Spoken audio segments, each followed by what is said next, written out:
whatever. Hey, he done resigned, man. I mean, he done retired, ain't he? No, not that I know I thought he ordained a new pastor then. of.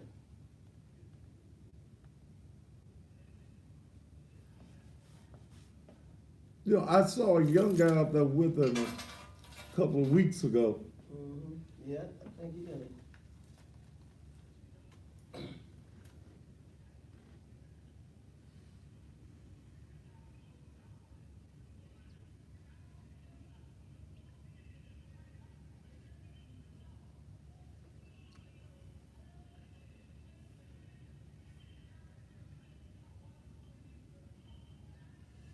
Don't start us till he get through preaching. That's the stream.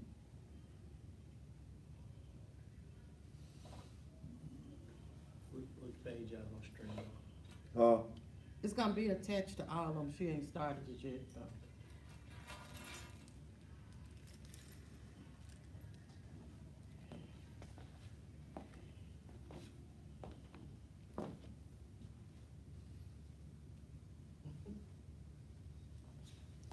you starting it? Yeah, I just started.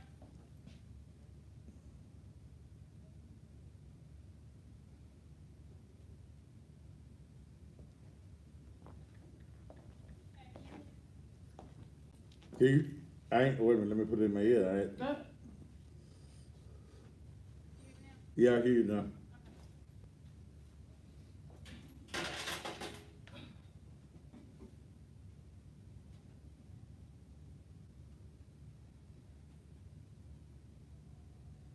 The blues show start tomorrow.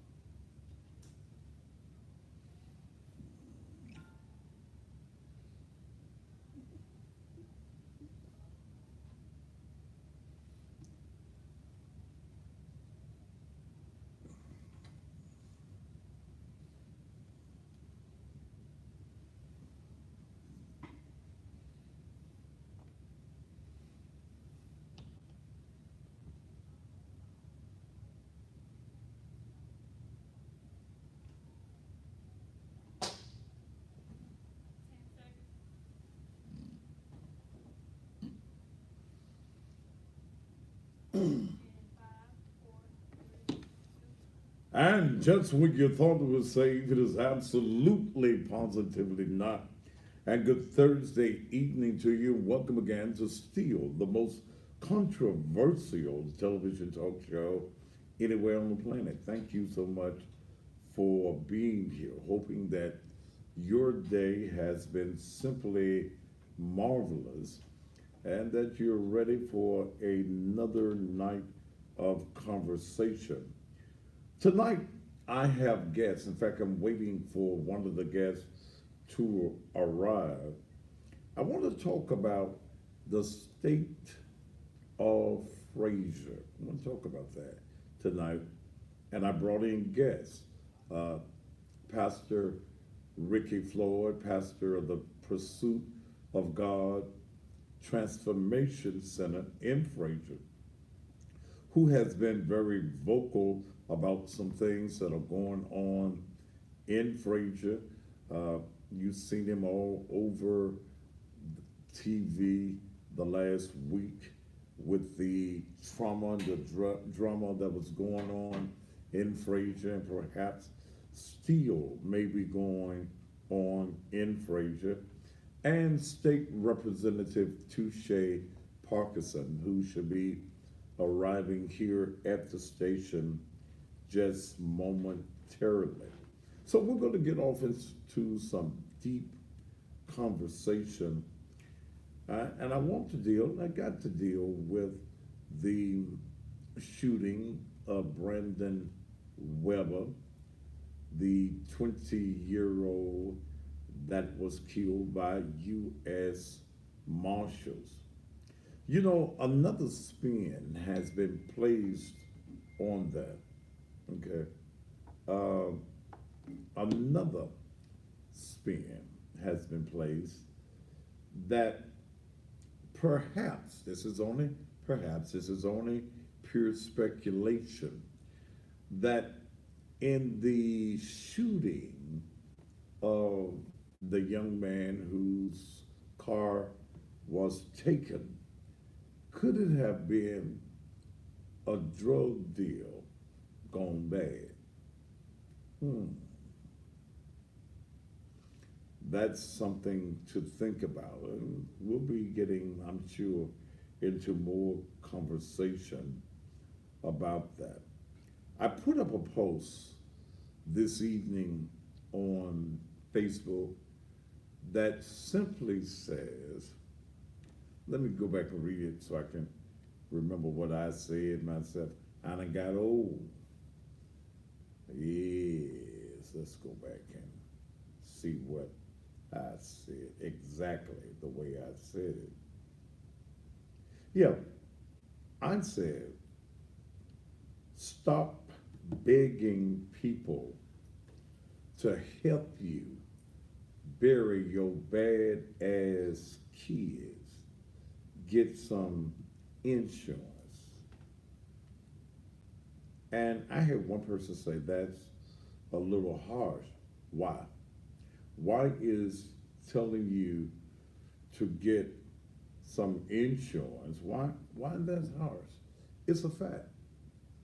You know, GoFundMe's and tilapia and spaghetti plates have become the new way of financing funerals, begging for funerals. Folk now are leaving their loved ones out of the hole for 2, 3, 4 weeks until they sell enough spaghetti and fish to have a funeral. that's crazy. That's yeah, it's crazy. It's crazy that you out begging. You know his ass ain't no good. You know he's up to no good. You know ain't no good in your child, your loved one. He's out robbing, he's stealing, he's killing, he's carjacking, and then when he gets dead, yeah, you want to beg. You want everybody to contribute to the GoFundMe. I saw, even in this case, someone that put up a GoFundMe for $30,000. What the hell they gonna bury him in? He want a gold-plated casket? $30,000 for the funeral. And the last time I looked, very few people have given anything to that. But that's what we're going to be talking about tonight, the state of Frayser. While I'm waiting for State Representative Parkinson to arrive, let me say this to all of you political candidates that's running for race, after race, after race, after race, that y'all need to come on and get your advertising. I don't have a dog in any races, but in District 6, I'm supporting my longline friend and former city councilman, Ed Ford Sr. That's without a doubt. I've told you that all the time. The other position is the mayor's seat. Somebody sent me a letter today, and I wanted to read that. I support Dr. W. Harrington for the mayor of the city of Memphis. We cannot allow Tammy Sawyer, who recklessly went out last week and went into all of the trauma and the drama, and she, as a public elected official, starts talking about, he got shot 20 times. How in the hell her fat ass know how many times the man got shot. Okay, I had a lady who sent me a letter today, Carol Fincher. She says, "Dear Thaddeus, love your song about Tammy Sawyer." It's not my song. I probably gave Walter Hamilton the idea. It is a stitch, and I bet she is boarding. You forgot one thing to say about her, that she is a militant. She hates police. Do we need people who hate police?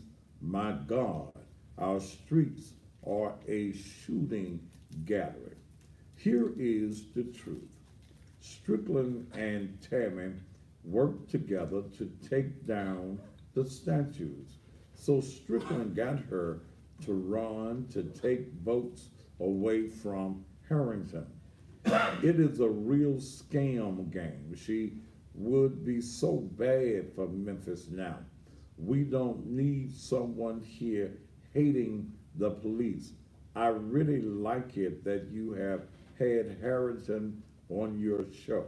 He sounds more thoughtful and intelligent than all the others. But we don't want to raise taxes. But God, we have to get Strickland out of that. He is a globalist, wanting everyone in apartments in closed quarters where they can be controlled. Globalism is hell. We love you. Well, Carol Fincher, I love you too. I do. And I agree with you that Tammy Sawyer would be a tragic mistake for the city of Memphis, and that we cannot allow her to become the mayor of this particular city. So, the state of Frayser. Is Frayser a safe place to live? What about the riots last week? What about the actor this, as I'm calling them now? How do we eliminate the actor this? How do we make Frayser look good again? When I Googled Frayser this afternoon, the first 4, 5 pages of Google all were negative. All was about this shooting on last week. So my conversation tonight, a very raw, a very blunt conversation with a state representative who represents the Frayser portion of Raleigh area, and with Pastor Floyd, who is very vocal, who is out there in the Frayser community, got things going on at his church. I want to find out what is the true state of Frayser, Tennessee. It's a city all by itself. In the meantime, as we prepare to go to the commercial break, here's that song that Walter produced. It's called He's So Upset with Fat Ass Tammy. I'm gonna play this on the radio.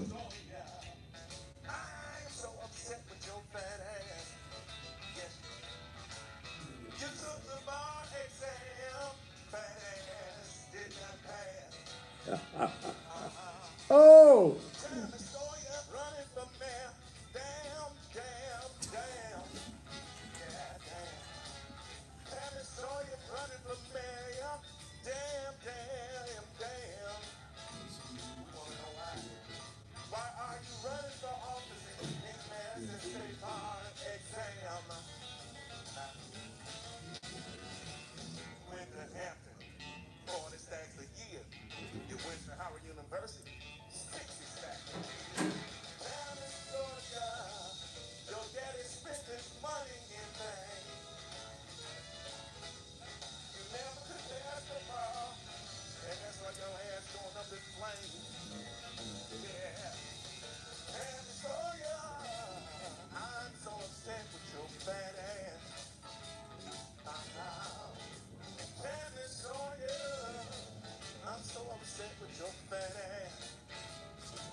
I like it.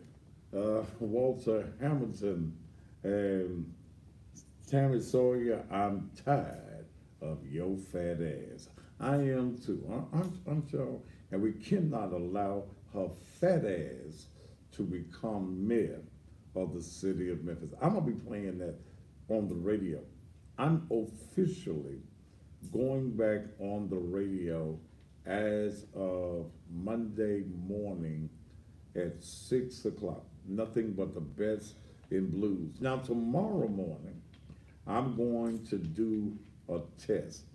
I built a studio in my house, so we're going to test the equipment from 6 until 8 o'clock tomorrow morning on AM 1600 WMQM.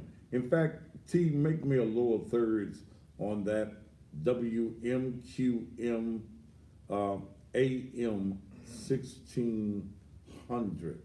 That's where I'm going to test it out to see if the equipment that we built and put together in the house is going to be able to stream to the radio station. And this is not internet radio. Those of y'all that do your internet shows, that's fine. But this is to, yeah, okay. Thank you, T. Those of y'all that do your little internet blues shows, that's fine. I ain't got nothing against it. But I'm in this business to make money. Y'all just doing it for entertainment and, y'all want to be disc jockeys. That's fine. But the only reason I'm on radio or TV is about this money. And that's the reason I'm telling these politicians, you either pay me now or you lose. Okay? And I don't have a dog in none of these races, I swear. But those two, the mayor's race and District 6, City Council District 1, I see Rhonda Loken running, Tierra Holloway, Sherman Greer, Miranda Alexandra Williams, who is the daughter of William LaTroy Williams. I ain't got no dog in that, okay? He who comes and says, Pastor, I'm gonna say, yes, I want to spend some advertising with you. Now, the two strongest in there is Rhonda Logan and Sherman Greer. And Miss Logan needs to understand the race does not belong to her. Sherman Greer, the race does not belong to him. And y'all ain't gonna do me like some of y'all try. Y'all won't spend your money with the white man and then bring me the crumbs. I don't do crumbs. I'm too fat and fine for crumbs. I got to have the whole loaf. So if Miss Logan decides she don't need Thaddeus, probably Sherman Greer will, and then we go full force to make sure that he gets elected in the district. I look at City Council District 3, ain't got nobody in there. 4, Jamita's in there, but okay. 5, no. 6, as I've told you, it's my choice, and the only person in that race is my longtime friend of over 40 years, and somebody I know that has a backbone, is Ed Ford Sr. Number 7,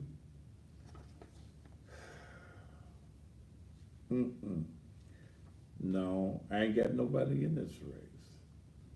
I tell you who I don't want, and I will not support, can't even bring me no money, is Thurston Smith. You can't lie to me. You can't bullshit me and then think that you got my support. Plus, you don't really live in the district. But Thurston, I'm gonna do, since you lied to me, I'm gonna do everything that I can to cost you some votes. Now, I'm just telling you, I don't throw rocks and hide my hands. Super District 8, Position 1, I got somebody I'm looking at in that particular race.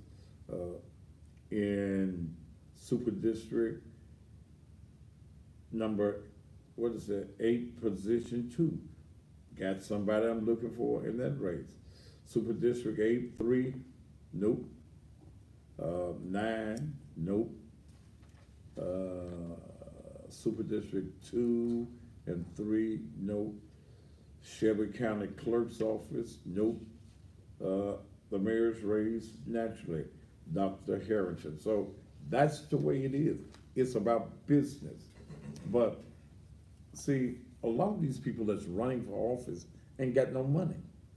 And I don't know, y'all make these decisions. I want to be on the city council. You have no organization and you have no money. You can't run without some money, and y'all have to bring me some money. Well, it's all about the money. It is all about the money. It's all about the money. I ain't got no lie to tell you. I ain't ashamed to tell you. It's all about the money. You can't get on this show. You can't be advertised on this show. You can't be talked about on this show without bringing some money. And this show hits 350,000 households each and every night. Plus, we all over social media. Get your little ducats together, get your little monies together, and contact me. All right, let's take a commercial break. And then when we come back, Pastor Ricky Floyd, State Representative Touche Parkinson, as we talk about the Frayser community. We'll be back after these commercial messages. Dagger White's commercial. Praise the Lord. That's some good looking. 26 years yesterday, Reverend. Do what? We made 26 years yesterday. Yesterday. Yes, I believe I'm a keeper, Put them- girl. Believe I'm a keeper, Reverend. You might as well, Reverend. After 26 years, what you gonna do? Yeah. Don't know nothing else. Look, we Huh? talk, we Don't say know to each nothing else. other, listen, I almost got you trained now, so I ain't finna. How long you been married? Trying to start back I ain't over. finna How long you been start married? Ooh, That long? no, since 2007. That's all? That's it. Oh. That's it, man. Don't give me no more. Don't take nothing away, bro. Right. I'm doing my ad book, you didn't get the ad for my, books. What are you doing? How you sitting? Have we got enough room on the end? I have to scoot you down. Let's bring the table down. Push the tape down. Yeah. Yeah. That way. Move. We don't test that second mic. We tested it earlier, but just in case it doesn't. Well, don't get them all the mics. Get 'em. Can I have a mic? But I'm saying just in case that one don't come through, I want to have that one kind of closer to them Boy, you too. didn't have to get me with the clothes today, man. You know I'm in road clothes, man. I'm in road clothes, you know. I literally got drove three- in, you got drove three back into different the city for styles. this. They got the Reverend, Yeah. the militant.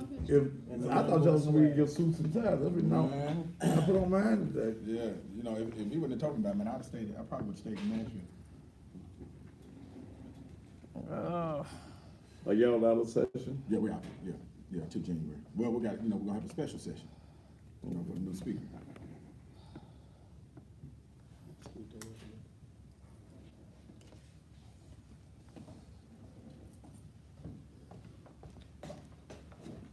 This is my going to. I have to lean in together. We gotta act like we like each other. Just a little bit. Now, You in there? there you go. We in there? You going live too, Floyd? I shared the post. Oh, okay. I tagged you in the Okay. I can share this too. Yeah, cause that's right.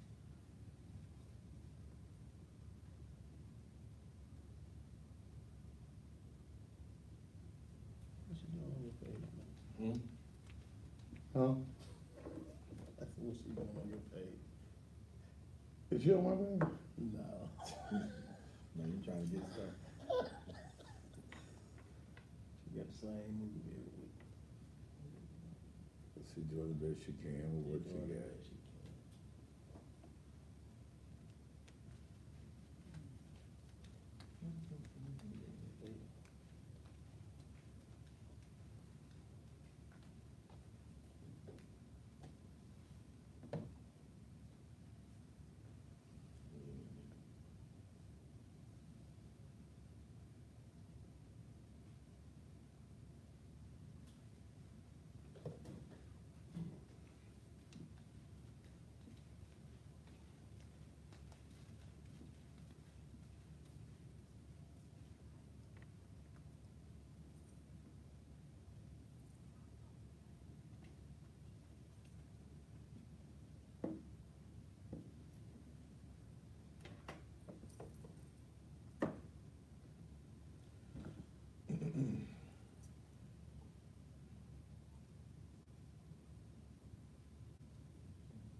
Appreciate you having us too, man. You got some water there for me? Is it, you got any? Huh?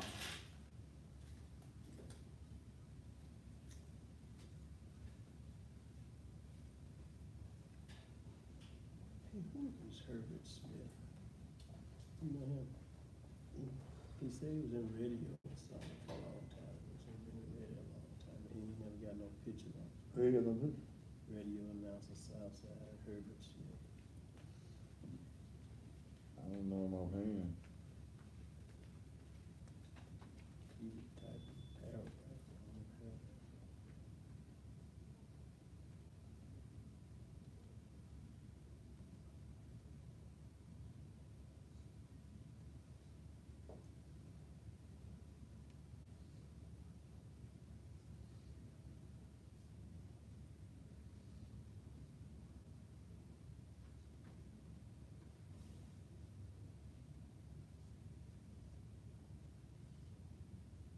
I'm in more than that. Oh, here, where's my thing at?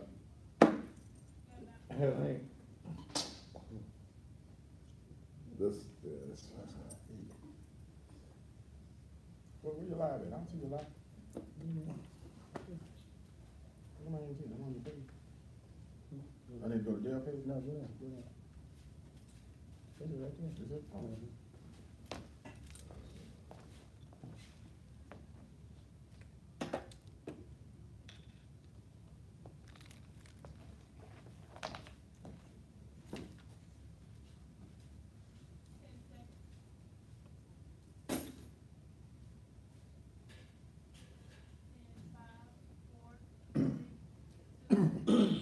And welcome back to the Thaddeus Matthews Show. My guest, Pastor Ricky Floyd, and also State Representative Touche Parkerson. Welcome to the show, gentlemen. Thank you, man. It's been a week since the shooting of Brandon Weber and the riot in Frayser.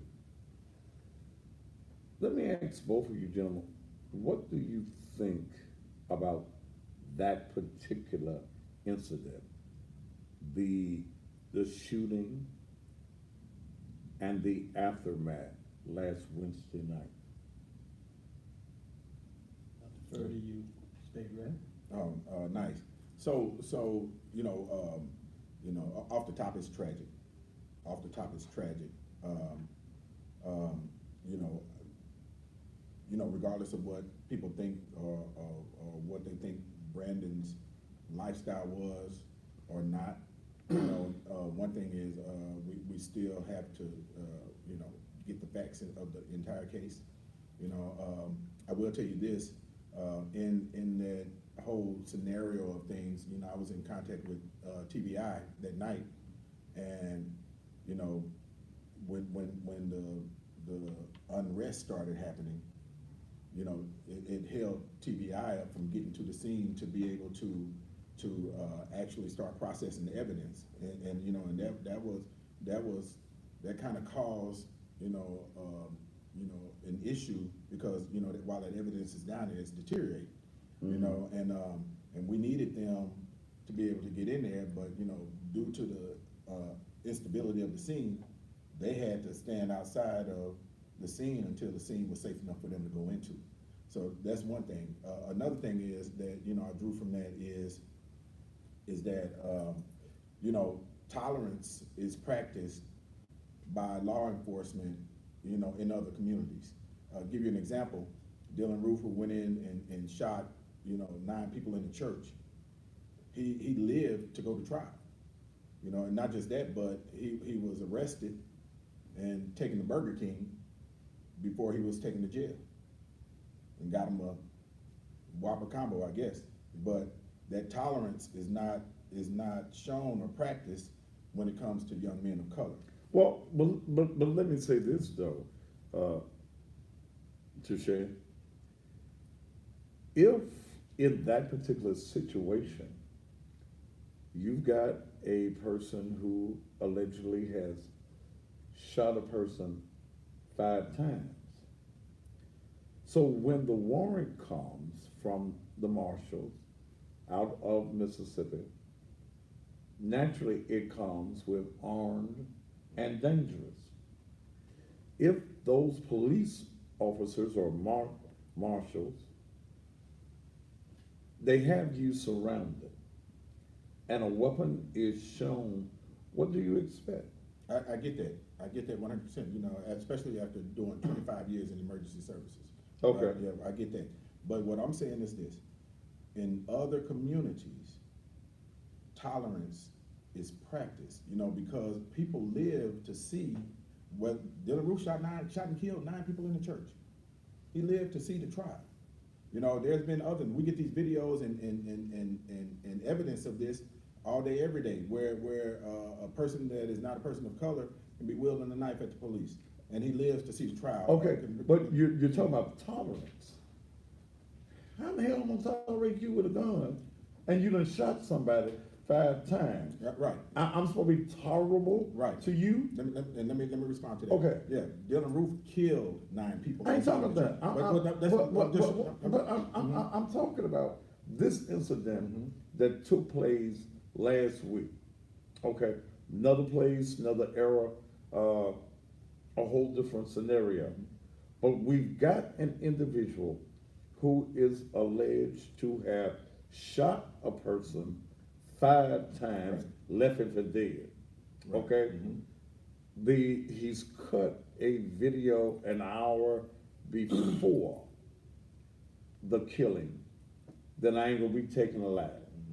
Okay?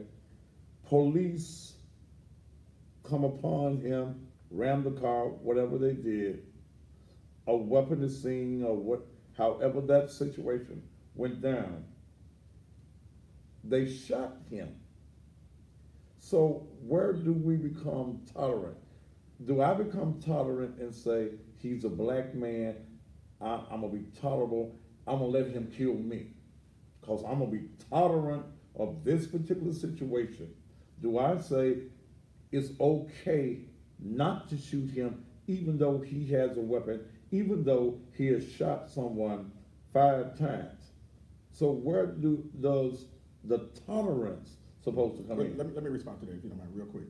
And I understand what you're saying. Mm-hmm. You know, and I respect the fact that those that are in law enforcement, because I want to be clear, you know, come into these scenarios, and they all tend to be different sometimes. Mm-hmm.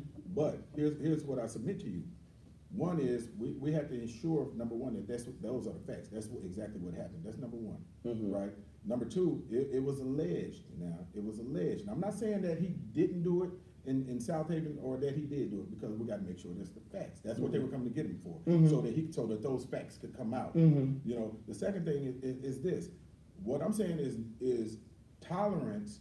I'm not saying that to allow yourself to be killed, but I'm saying that it is you are more apt to be killed if you are an African American with or without a weapon by law enforcement versus that if you are non-African or white and in the community and you have just shot up a church and killed everybody in the church and they're coming to get you. So, there's a difference in the level of tolerance. That's all I'm saying. And when I say tolerance, I'm not talking about African American, I'm talking about law enforcement.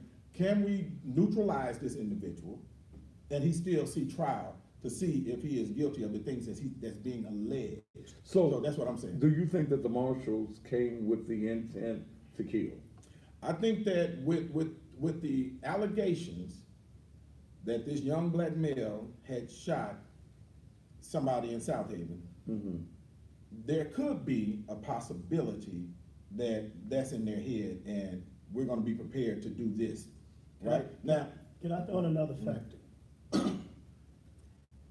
Let's say both situations, because I think this is something that we as a people have, and I was waiting for both of you all to possibly tap in on this, but I've never heard anybody to tap in that this could possibly play a role, and why we're seeing this on such a consistent basis. Could it be what's the guy name in South Carolina? Could it be that when it's time for the marshals, the police, the sheriff to show up, that Dylan raised his hands and really got on the floor and followed every command that the police did?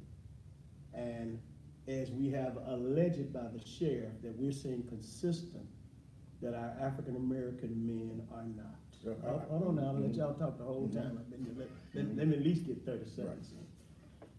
Because we're seeing, even without criminal activities, we're seeing that there is a resistance and almost a hatred in our community, a lack of trust, some of it warranted, some of it not, toward the police department, that when a police approaches someone and simply asks, can I see your driver's license, that we got teens of video on that's saying, you can't see my driver's license.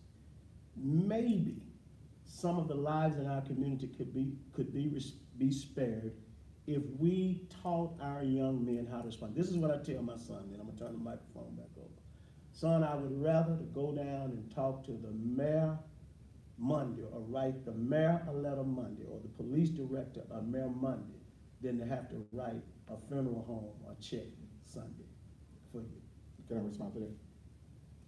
I would agree with that if we didn't have a case in Minnesota where they told him to get his driver's license and they shot and killed him in the car with his wife or girlfriend and his child in the car. I would agree with that if, and when it comes to compliance, if we didn't have a young man or a man who complied that was out there selling cigarettes and gets killed by the police. I would agree with that, because if those were the cases and the scenarios all the time, there's been plenty of times where people have complied and you looking at them complying and the officer says, stop resisting. And the dogs have been turned loose, stop resisting. And Okay, and I grant that many of those cases are legit. Okay, that we should be very concerned about that. But let's deal with the fact that in this case, you shot a man and left him for dead, okay, allegedly, okay? And you're driving the alleged vehicle of that victim. You're in Memphis, you've made your videos, I ain't gonna be taken alive.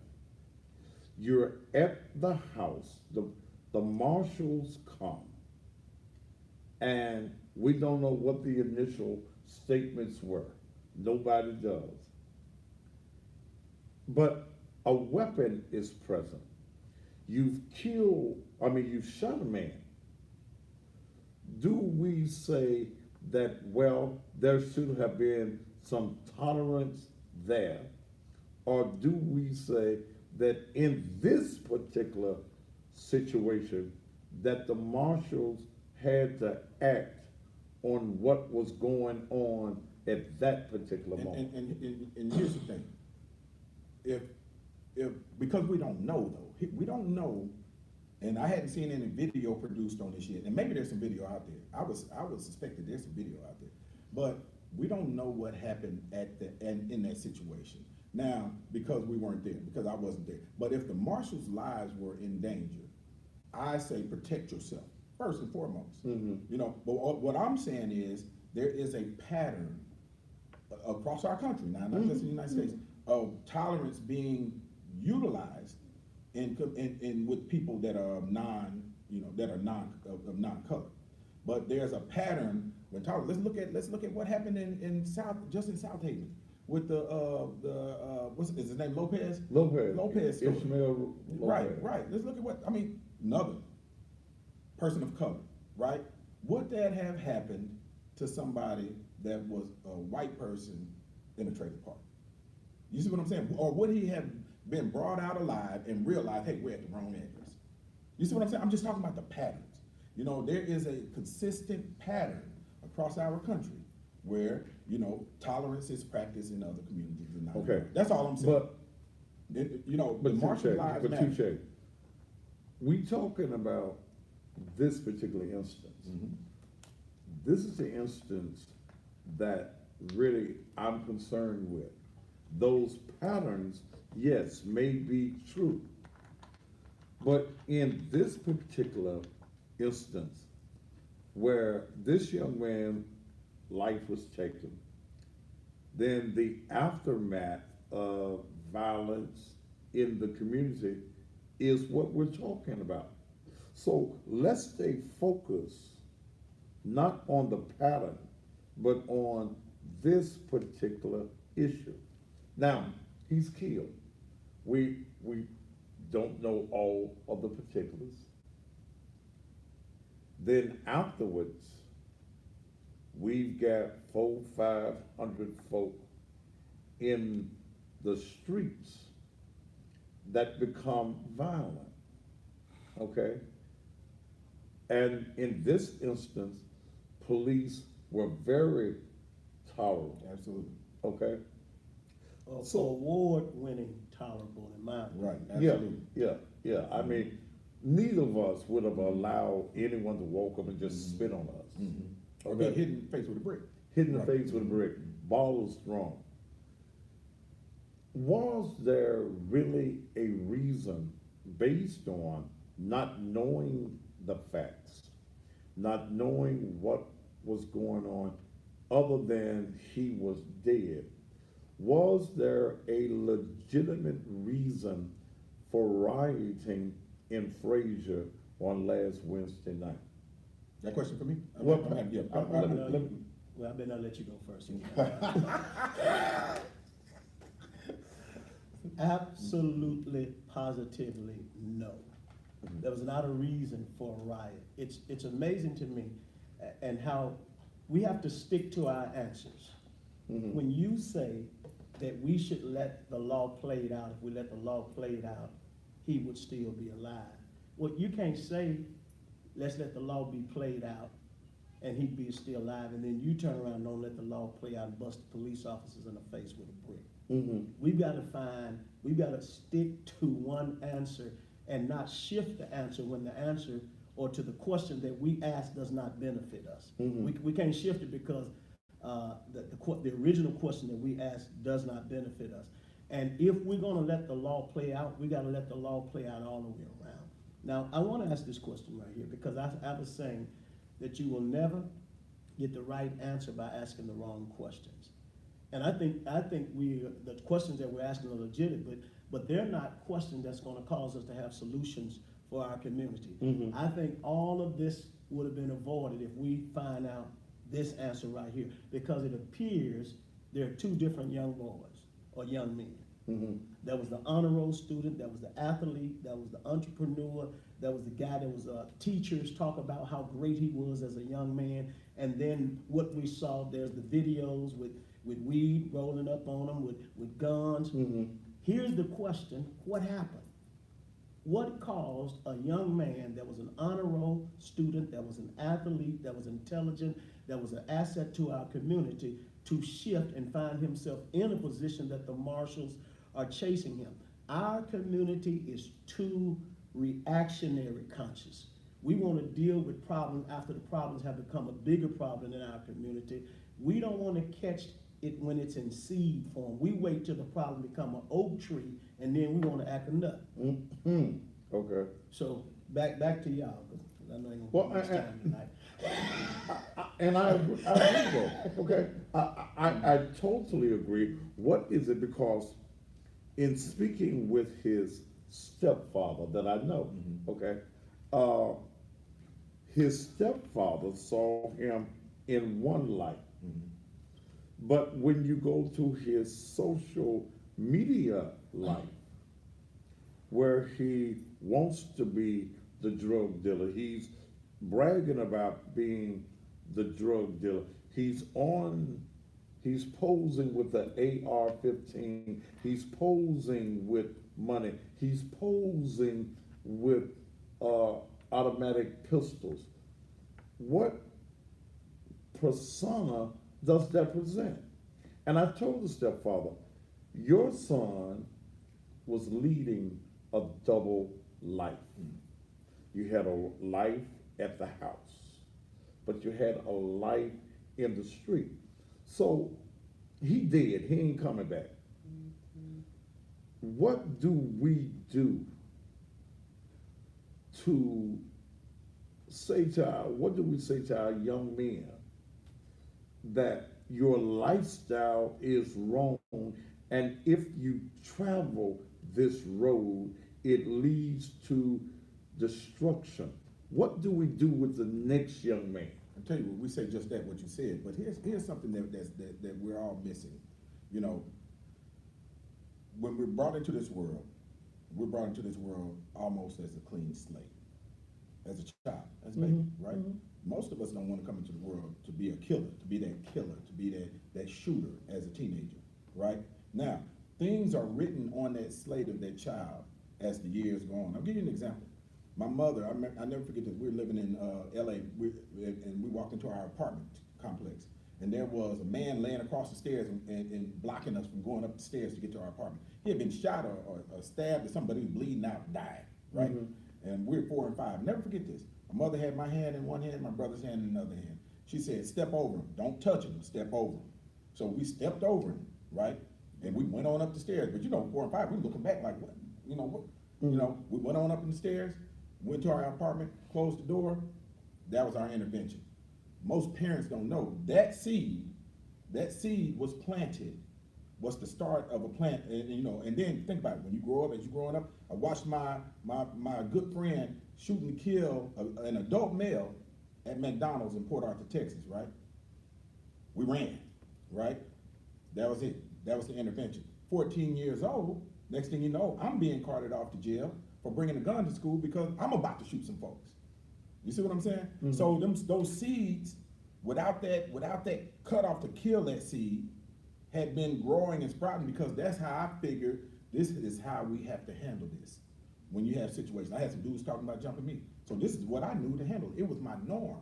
When my friends brought me that gun, it wasn't even a second thought, even a second guess to take this gun, put it in my pocket. I'm going to school. I'm taking my algebra finals. I made good grades. I'm taking my algebra finals like it's normal with a loaded gun in my pocket, because after school is going down. 14 years old, I was handcuffed and taken to jail. You see what I'm saying? But it was my norm. This is what I thought was the way to handle it. So if we're not getting to them at this point, those babies that have seen this situation happen, if we're not getting to them now so we can kill that seed, they're gonna grow up to be our next shooters. I hear what you're saying, Touche. But then we talk about the house. We're going back to the home. We're going back to the environment that you live in. That's exactly what I'm talking about. Yeah. So we know that many, let's deal with Frayser. We know that many households are not producing the correct environment for our boys and our girls. But even though the house is not producing the right environment, we still, those of us who want to be decent citizens, who want to work and have things, we can't allow, because you didn't water your seed, to allow your tree to grow in my yard and shade me. You know, I don't want no shade. I want the sun to shine on me. Is one of the things I see, and Pastor Florida, I saw you on a live, we tolerate too much in our community.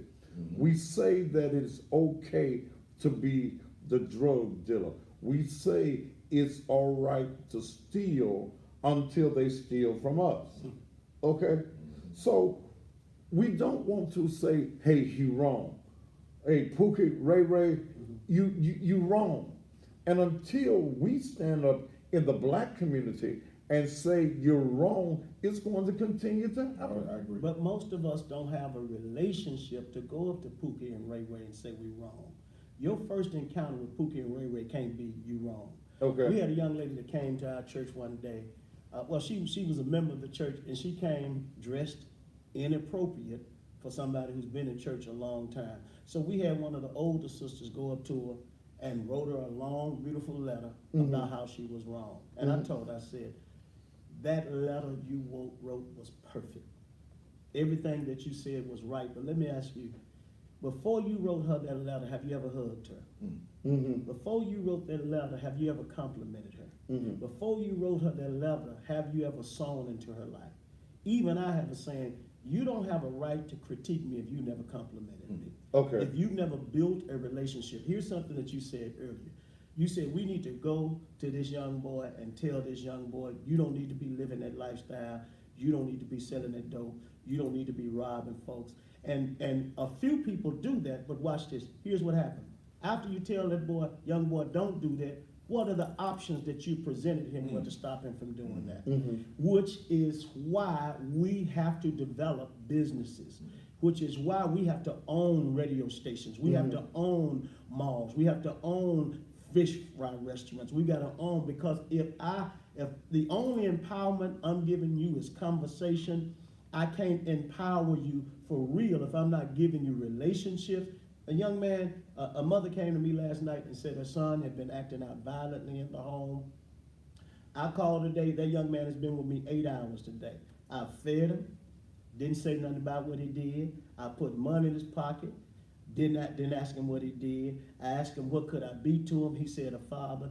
Didn't ask him what he did. Fed him again, took him to the store with me. Everybody said, is that your son? I said, as of the day, he's my son. At the end of the day, on the way home, is when I talked to him about the wrong that he had did. And you're saying something that's very important. When we see these situations, when we see these young men that's acting out in our community, when we see the Brandon Webbers, Pookie and Ray and all of them, is it because us, the OGs, that we have not been the role models and the examples that these boys who never knew daddy, who never had a father, who are angry in many cases, because they have not. And in my message on Sunday, and I talked about I need my daddy. I went to a scripture that talks about provoke not your child to anger. Now, is that anger provoked? Because sometimes we just talk about cussing out and making him mad. But is that anger sometimes provoked because that man was not there? You see the TV stories of daddy in the house. You read books. You got some of your friends who might have a daddy at the house. That is, not only was he not there, when he finally does show back up instead of him completing his son, he's competing with his son. Okay, He's competing with his son for a $10 an hour job. He's competing with his son for a 21-year-old woman. He's competing with his son for some rims on his Chevy. So when he does come back, he instead of him complimenting his son because he scored 30 points in the game, oh boy, that ain't nothing. I scored 40 when I was in the game. Man, the balls was bigger, the baskets was shorter.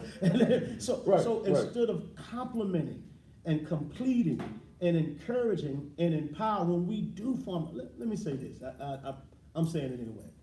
I went to see my dad, and most of us got daddy issues. I went in a class with men at our church last night, and 85% of the men in that class had never heard their father say, I'm proud of you, I love you, and let me hug you. 85%. And I believe that's why homosexuality is infiltrating our community. It's because boys want to be hugged by a man.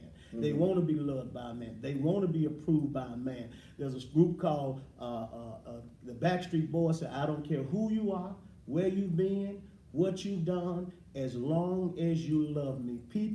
We said people will do strange things for a piece of change. People will do a stranger thing for what they perceive to be the love that they need, even if it ain't real love. Why do people pay so much money to go to the strip club? They know the women don't love them. But people will pay for a false love rather than they will a real tolerance. Let me jump in there because I know I ain't gonna be able to get a word in. So, but look, this, and I think this is important for us to know. You know, black men, we got one job and one job only, and that's to protect the women and children. Think about what I'm saying. Our job, we got one job, and we're doing a terrible job at it. It's to protect the women and children. Part of the reason why these kids are angry is because they hadn't been protected as children. And so they've been let out to the wolves, and the wolves are getting them, and they're eating them up. They're devouring our children because we have not protected our women and children. Our women wouldn't be out here doing the things they're doing if they were being protected. You know, our children wouldn't be out here doing the things that they're doing if they had been protected. But we can't protect them if we lock behind the wall.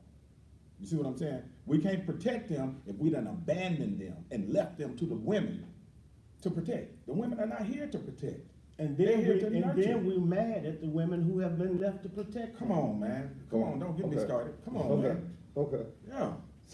Because we take on that role, well, I'm the man. I'm the head of the house, and hell, you can't even pay for a house. You ain't You can't bring nothing to the lights is in her name. Yeah. The house is in her name. We're not even taking on that role because you're not even at the house. Okay. You're gone. And you left these babies out here, you know, vulnerable. So would you say that out of the men that were out there last Wednesday night, that probably 80 to 95% of them had no man as a father image in their life? Can we go a little deeper? Okay. I would say 100%. 80% of the men out there fighting and throwing rocks were probably behind on child support, probably had warrants out for their arrest, probably living in their mama's house or didn't have their utility bills in their name. People with vision were out there, not out there throwing rocks. Right. But you have to ask, what happened to them? It's a cycle. You see what I'm saying? They weren't protected when they were children. It's a cycle. And they were repeating itself. But can we blame it totally on the cycle? Hell, I didn't have no daddy. Right. I didn't know who my daddy was till 5 years after he was dead. But did you have someone? Wait, let me tell you. This is still my show. You're the interviewer, right? Yeah. Let me have it. You got it. I was getting a little excited. I had always heard that I had one. I went to school long enough to know that, you know, how you get here. I knew a little bit about biology and all of that stuff. I knew I had one, but I didn't know who he was. So he dead 5 years. Somebody, a cousin, presents me with a funeral program. with his name on it. At first, man, I wouldn't look at the funeral program. I don't know this mother, you know, he ain't never been around me. Now, I'm in my 50s, and the resentment of not having a father rises up in me. Hell, I'm doing all right. The women that raised me did pretty good with me. They couldn't do what a man could do, but they did all right. I had my share of problems, my share of jail, my share of the street.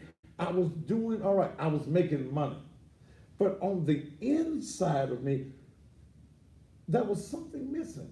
So I finally went back and I looked at the funeral program. I said, I resemble that cat son. Yeah, I saw it. Huh? When you showed it to me. Yeah. I saw some of that. Then I read his obituary. And the only part, you know, we got a beginning date, then we got this expiration date, and then there's the dash. And the only thing that becomes important between those two dates is the dash. What did you do? I started to read his obituary and found out the similarities in his life, the accomplishments that he'd had. We had done some of the same thing. Then there was a line in there, he's blunt, he always spoke his mind, he cussed a little bit, but I said, well, damn, this is, Got it. this Ain't no is denying that it. one, right, yeah. But even in my 50s, the missing link became relevant to me. So we've got boys out there that's suffering from the missing link. They're not whole. They're still incomplete. And when we saw those guys out there, I looked at those tapes, those videotapes. One guy walked up to a police officer, hopped up and spit in his face. And that police officer stood still. Okay? Thank God. You tearing up your community over misinformation or no information at all.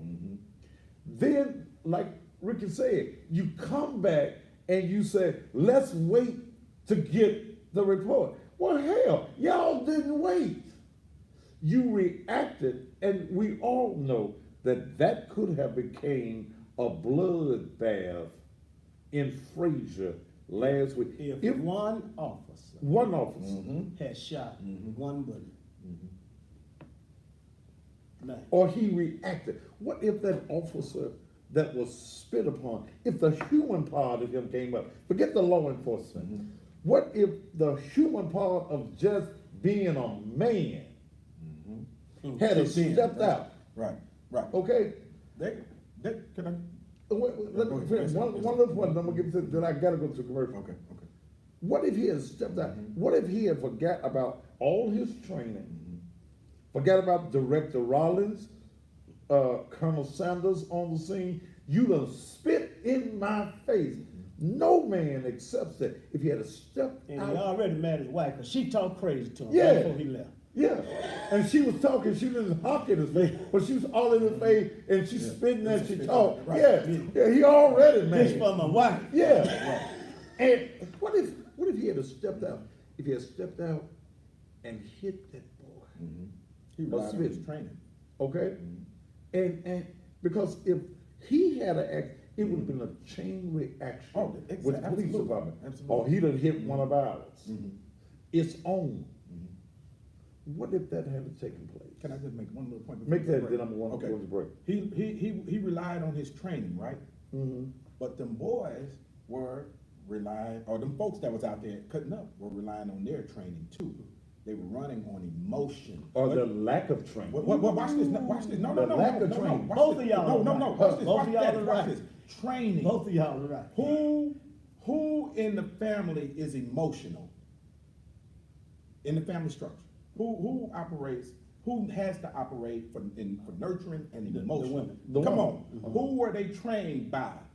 So The the, woman. so the spirit of the woman has been transferred to the boy. They were running, no, think about what, I mean, look at the video. They were angry, running on emotion. You see what I'm saying? Now, had there been a balance in the household, in most of them cases, they would have, just like that police officer was operating on his training. That's why he didn't kill one of them. So we had the training and the lack of the real training that they needed. Right, but. And when we go back to the lack of it, we gotta go back to the environment. I gotta take a break. Let's take a break and we'll come back for more of this deep conversation right here on the Thaddeus Matthews Show.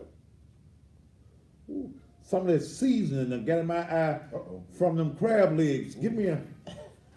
I thought you was crying. Yeah, he said, No. talk about it. You know, you're talking about your daddy, that's why you crying. Well, That's exactly when it started though. You sure it started when you Exactly started when it talking But I about rubbed your my dad? eye, Yeah.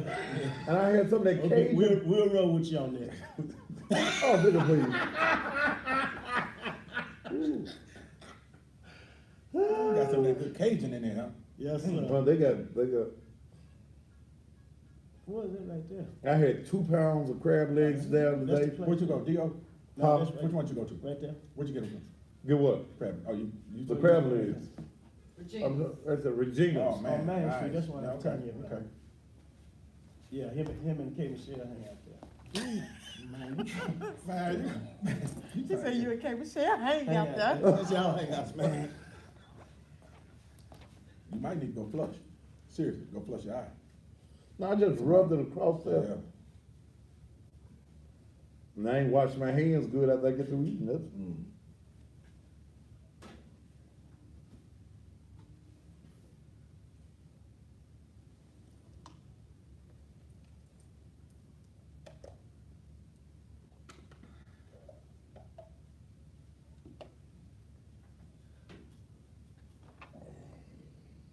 The worst part about that, you know, the uprising, that part, is that TBI couldn't get in to process the evidence, and we want the truth, right? Right.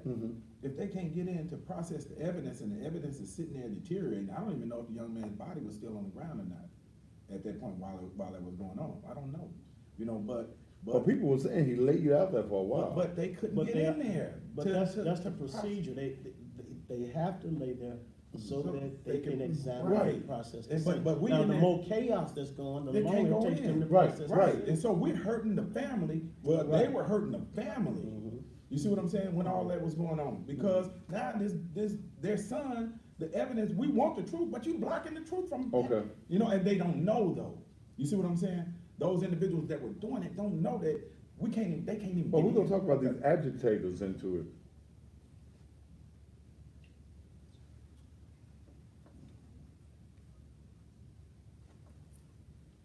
They said, we ain't standing up for our community. Who said that? They said, all 3 of us.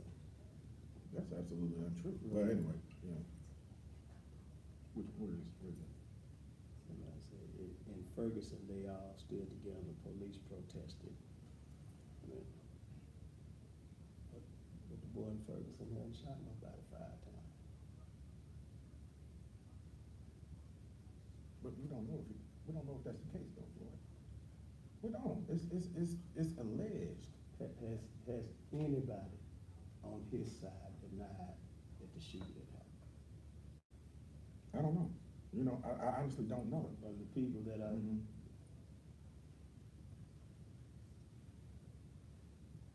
And he may have, I mean, but I don't know.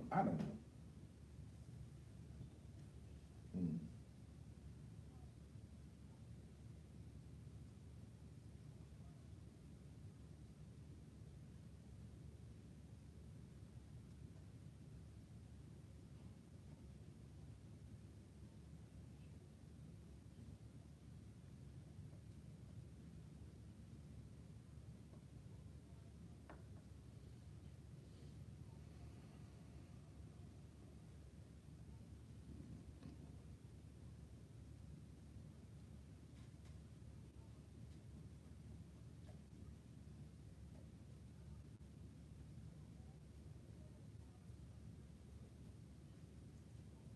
I wanna say something about, Hmm. I wanna say something too about how, we talk about white men and police, but in this particular case right here, our community is divided on how we should handle it. Mhm. And so Mhm. how we gonna tell the law how to handle it and white people how to handle it, when in our own community, we're divided by how to handle this issue? You just look at these comments right here.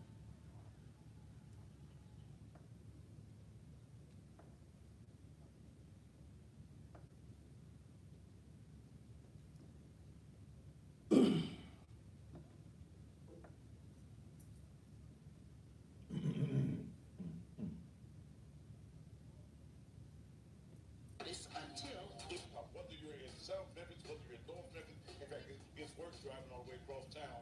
Shop and save. $14.99 South Third, where you can get some of the best food, whether it's breakfast, lunch, or dinner, right here. In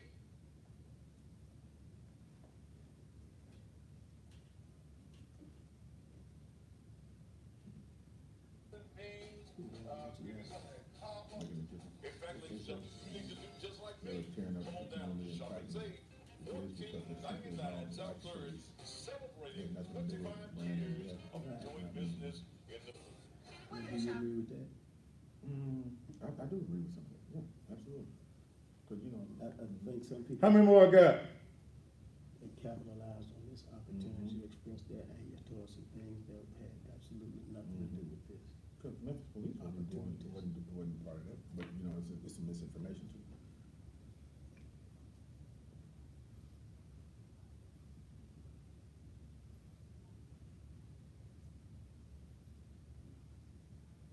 No, that is what I was asking was, at some point, was there a male figure in your life at some point? Okay. Yeah, that's what I was asking. Oh, sorry.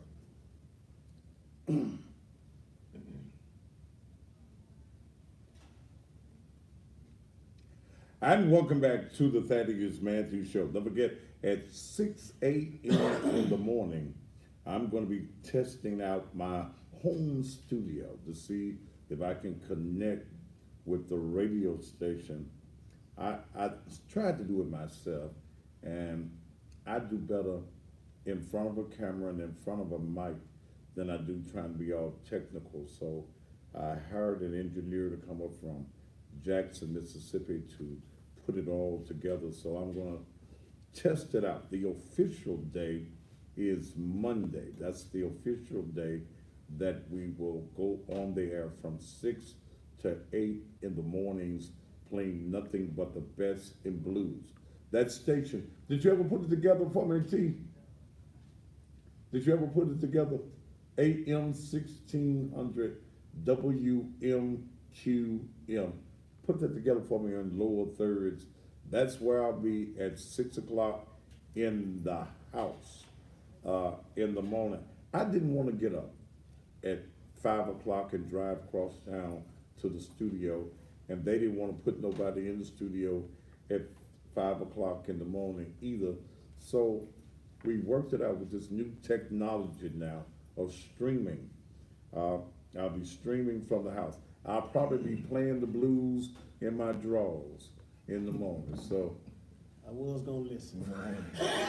Thank you for that, man. Thank you for that.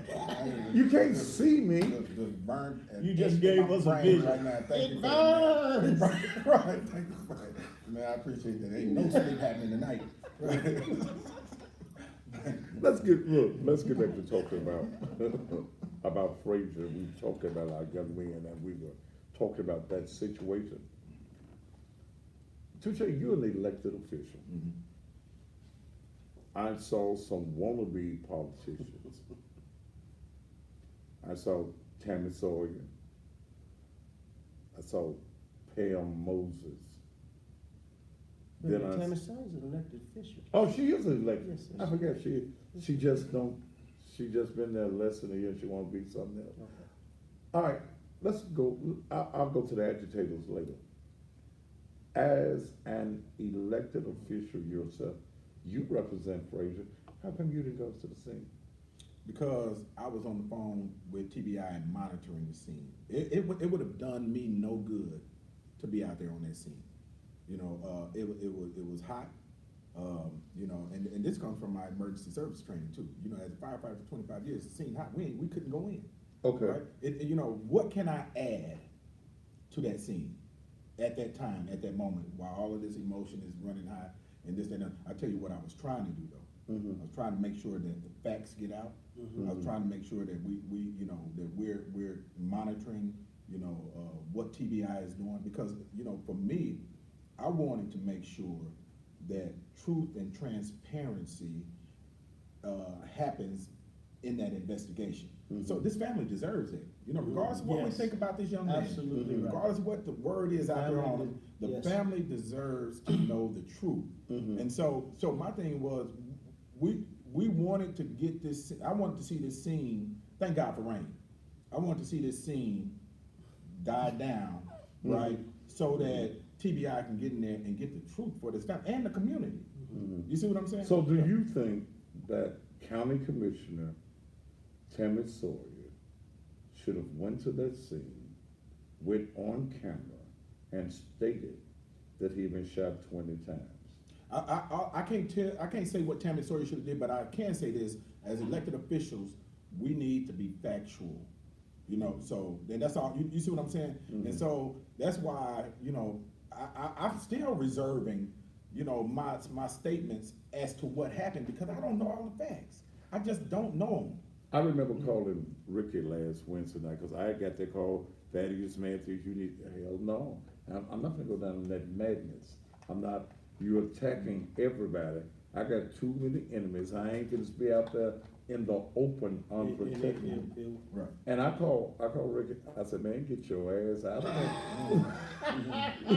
there. You understand? Yeah. Because there was nothing that was going to diffuse that situation, but the people that needed diffusing. And me and Ricky both said, we hope that the floodgates of heaven We open did up. like Indians, we Right. prayed for rain. Right. Pray for rain. Right. Because we're gonna disperse when, Right. when it started Right. raining. Oh, I ain't mad no more. Right. So, Right. but when we look at that, and then we look at the activists, I don't call them activists, okay? Actors, those who pretend that they love Frayser, those who pretend that they love the people in the community, and they went to the community. What do you think about those who were just in the crowd agitating? Can I give you two scenarios? Okay. About a year and a half ago, probably a year and a half ago, we had a young man, state representative, you remember this young man got shot in the Kroger's parking lot by a police officer. Okay. Okay. Oh yeah. Some of the activists called me and called your friend, I won't call his name, I don't want to stir up. Because he ain't my friend. They Sorry. called, Lord, Sorry. Lord Jesus. Anyway, they called and they said, do y'all need us to come to Frayser? Because they had heard that the police had shot a young man. My question was, why didn't you call and ask me to come last week when a black man shot a black man? Now, they respected and didn't come that time. And the colonel at the same time said, I can't give you any details, but here's what I would ask you. Will you allow us to go through the process? If the officer was wrong, we will deal with it quickly. No riots. Case turned out, young man was wrong. Still, we lost a young brother. And this is what I want to emphasize with it. Right or wrong, you heard Touche say he had a gun at 14. At 16, I hope my mama ain't watching tonight. I got into a fight. Somebody slid me a gun at 16. I'm sure you'd had it. Gun, knife, nunchuck, all of that. Here's the thing. We had an opportunity to transform our lives and be relevant to our community, our state, and to the nation right now. Those two young men that died will never know that opportunity to stand on this side of the camera and tell the testimony of how they used to be. And one of the things that we do, people see how we roll now, and I like the fact because all three of us are that. They see how we roll now. I'm from Tunica, Mississippi. I'm gonna be in London, England next week. You gonna see the Queen? I don't know. I ain't gonna push it that far. Okay, okay. But they see how we roll now, and many of our men don't tell them how we used to roll. How we used to be messed We don't up, talk how about we the used X. to be. We don't talk show about our the X in front of scars. our We don't life. show our What? wounds. We don't show our damage. We don't tell our failures. Too many black men only want to tell you, they don't want to say started at the bottom, but I'm here. They want to place all the emphasis on I'm the here. top. And that makes our young men hopeless and don't realize that there are processes that we had to go through. There are people that we had to serve. There are people that we had to honor. And There we had to are listen jobs to. that we had to work that we didn't want to work. There are people that we had to put up with. Now you ain't got to put up with nobody. But there were times that we had to do some stuff because we had to learn. We had to be proteges before we became mentors. And so because we're not showing the whole part of the story, these boys want to live like we live at 22 years old when we didn't get to live like we would live until we was 45 and 50 years old. Oh, yeah. Touche, you want to jump in right there? I was giving him a space, man. You know, Let me hear them jump back in here. but he's telling the absolute truth, Yeah. man. This generation is a different generation, man. The immediate gratification Okay. off the top, no sacrifice, man. Okay. And in order, look, there is nothing that can be achieved that is great without something dying. Think about that. That's why they talk about sacrifice in the Bible so much. They sacrifice. Something has to die in order for something to live. Unless a seed fall to the earth and die, there'll never be a tree. Man, dude. So but most this generation, they don't understand that. I was talking to my daughter about getting a job, and she wants to jump to the top off the top. No, She want to be the manager. and you ain't even equipped to be the manager. You have to sow your. You have to pay your dues. Okay. You see what I'm saying? And that's what We got minimum skills, but don't want a minimum wage job. Well, this is what I was saying also about the activists, your Cassios, your Frank Gottis, your Johnny Come Latelys. You haven't been out here when the struggle was real. Okay? When the struggle was real, you don't become an activist just because you wake up one morning and say, I want to go to the scene. I'm mad. I'm mad. What have you done before your madness that will tell the people that this person will actively do something to activate the momentum that is needed for success of this particular issue? I think that one of the things that agitated that situation was the people in there that wanted to be seen. They wanted to be seen. They wanted their names called. They wanted to be on TV. They wanted to be looked up to by people that don't want to look up to nobody. Here's what's tough for me. We got law enforcement from Mississippi that are not a part of the Frayser community. Then we got activists that are not from Frayser community that come, and we allow them to tap into our emotions and make us tear up our community. All of them going back home now. Our fire station tore up. They done took bricks off the wall and throw it and knock police officers' teeth out of their mouth. And all them going back to their neighborhoods now. But the image of Frayser, watch this, is we are savages. We are dehumanized. And there are people like me, myself, Myron Thomas, Bobby White. Right now, here's what you didn't hear. 1 block from my church, a sister, Rashawn Austin, just signed a contract to do $16 million apartment project. You heard about that? You It was on the news. But Right, that right. didn't get shared. Right. Memphis Athletic Ministry just spent $250,000 to reinvest in the gym so that they can come do tutoring program and other programs in our community. That's not popular. There's a 4-acre Christian resort that's about to be planted 4 blocks from my church.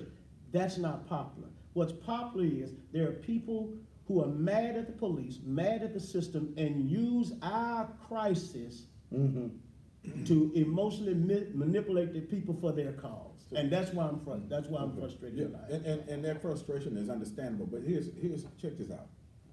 There is a place for those activists. And watch where I'm going with this. There's a place. But what, no, just hear me. There's a place for activists. Well, let me finish. Not Let me actorists. finish. Okay. The issue is lack of strategy.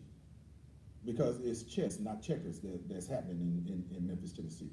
You see what I'm saying? Some of those individuals are very smart individuals. They are. Some of them are. But the missing piece to what they're doing, in my estimation, is just lack of a strategy as to how do we get to the results that you're trying to get to. But it's not about strategy. Strategy is for people who have vision. What? Strategy is not for people who want to play the victim and magnify the victim in everybody's life. Where there's no vision, the people will perish. I agree with that. But With them, it's about self-aggrandizement, okay? It ain't about what I can do to change this situation. What am I going to do in the morning when this situation is all over? What am I going to do? What am I going to do out here in Frayser? An activist should activate something better. What's better in our community after what happened? Floyd, you hadn't always been, and neither have I. But these Wait, ain't Floyd, you gotta let me finish. 22-year-olds You that's gotta- activating. you gotta let me These are finish. 30 and 40 and 50, 50 I need you to years blow the old. whistle, Okay, blow the whistle. I'm You gotta let me finish. gonna take a break. Right. We I hadn't mean- always been strategic as we are now. We hadn't always been here. We True. grew into this. True. Either that or somebody taught us True. how to Okay. be strategic. But we were teachable. That may And be now the that- case. that- now That that's may the be the key. case. You Absolutely. got to But- want to be taught. Right, but doggone, I tell you, man, I would love to have the energy of these activists, but with strategy. No, I mean, 'cause let's separate listen to me. Let's separate the personality now of the individuals versus the action of the individuals. What's the action? What is the action I can- that has taken Great place question. that has Right. activated Well, let anything me- positive? Well, I'm not saying it. They don't have strategy. Now, what I will say is this: they want to see police killers stop. I'd say that. I think I can Wait, go out on wait, that. wait. Now, Come on, Touche. They may want to, but they jump on that only. Hell, we got killed. Let me tell you something. I didn't even agree with you on. Okay? Okay. The press conference you had, all of a sudden, we want mental help for all these killings. Hell, folk been killed. We've had over 100 murders in Memphis, or close to it. It was 87 as of the 10th. So hell, it's probably been 10 or 15 more since then. Why all of a sudden we gonna have mental health counseling at these churches because of this particular? No. Let me respond. I jump with you on that. Okay. Okay, well, But that was my okay, question. okay. That was my question. All right. Okay. So. You know, I didn't get invited to your little press Well, conference. you are invited to No, everything. You get text messages. Hell, Let me ask you I a didn't question get no first. message from Let you me about it. let me respond to the question, No. and then I'm gonna pull my text messages up to you. But look, but listen. Ding, ding, ding. Right, it's not all of a sudden, because watch this. 3 years ago, I passed a law that allowed the school counselors to do exactly what I'm talking about. Mm-hmm. So this mental health thing, man, this is my thing that I've been working on for years now. Because remember, I never got that intervention when my mom said, "Don't touch it." That was calling all night that was long, my but I can co-sign for intervention. them. You gonna co-sign? That was my I've been fighting with them all night So, long. but this one was for us to get some people in place immediately.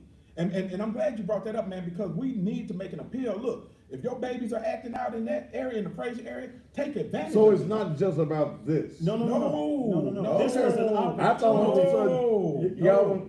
y'all No. need some folks to deal with the crazy folk about this. But But all of us got some crazy folk Man. in the area. But we're not addressing it with the babies though, and they're Okay. going to be the next Brandon Weber. Yeah.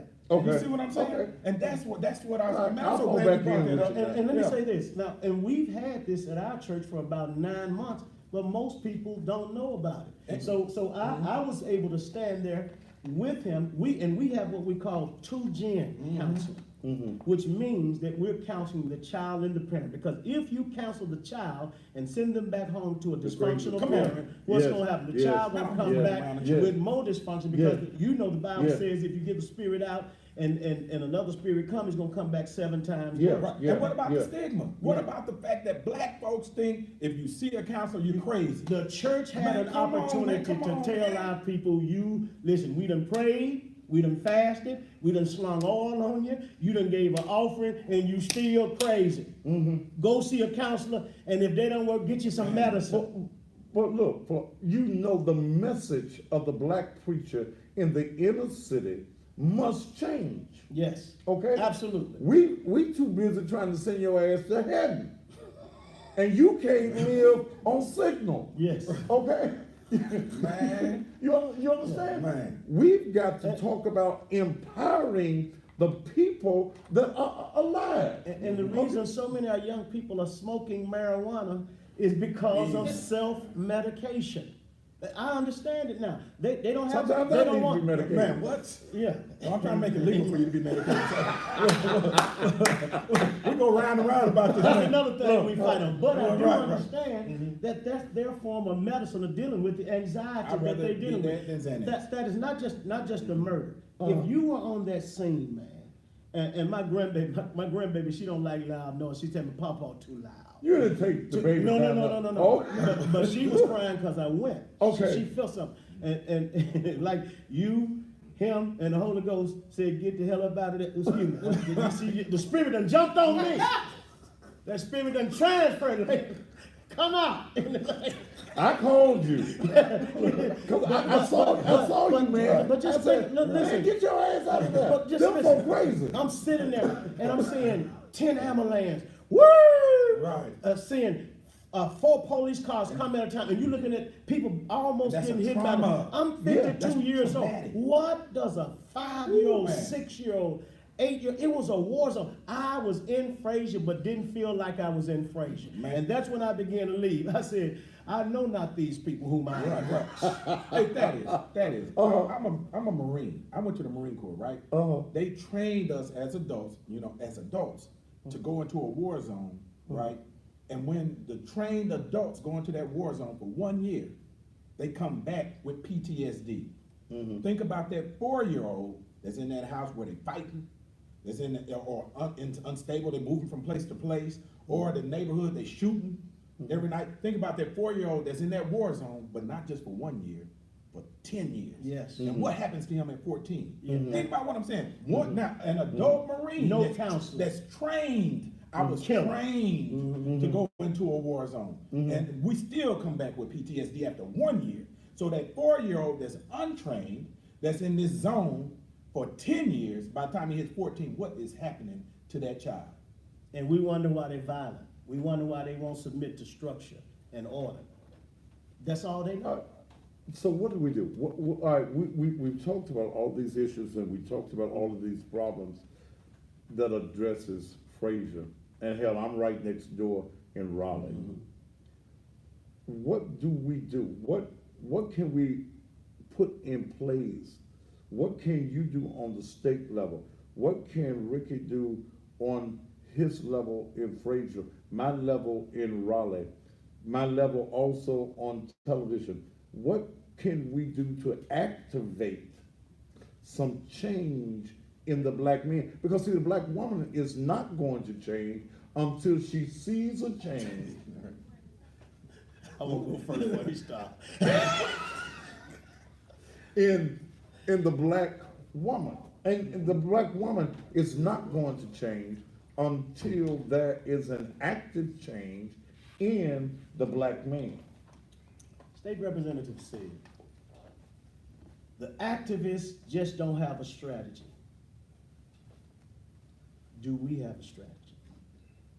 Here you got a media king and a pastor. You got a pastor, you got a politician. We all do entrepreneurs. When you talk about the 7 mountains, family, arts, entertainment, education, entrepreneur, media, we have some impact and influence on that. But here's what's happened. All of us are focused on our area and not being fitly. Now we probably closer than average black men, but we're not fitly joined. We're not fitly joined together. So one mind, one faith, one baptism. So are you saying then that there is too much competition? Come on, man. This is what I say. When competition walks in, the creator walks out. Okay. And he takes his creative ability with him. We got to begin to acknowledge. Listen, I can't see state representative who is my favorite. He's not just my friend. He's my favorite politician because I know the fights that he do behind the scenes. Sometimes we fight about the laws that we totally disagree with, but I know his heart for the community. And because his heart is for the community, many people try to manipulate and say that he's not for the community, but I know what he's doing is for the community. But I can't see him walking in his glory and say, well, I'm finna run for politics now. That's his glory. My job is to support him in his glory. He can't see me as a pastor and say, man, pastor, man, hey, that's just got to work on Sundays. I'm gonna be a pastor. Right. Man, when I sit on your show with you, the first time I was in awe of how you did what you. But I ain't finna go out and try to start no talk show. But what I can do is support, honor, and respect what you do, how you do it. Watch this. And when you show some of your favor to me, what you do, tap into that, vice versa. And that's what we got to do as a community, as black men. We got to understand and recognize he is a king in that.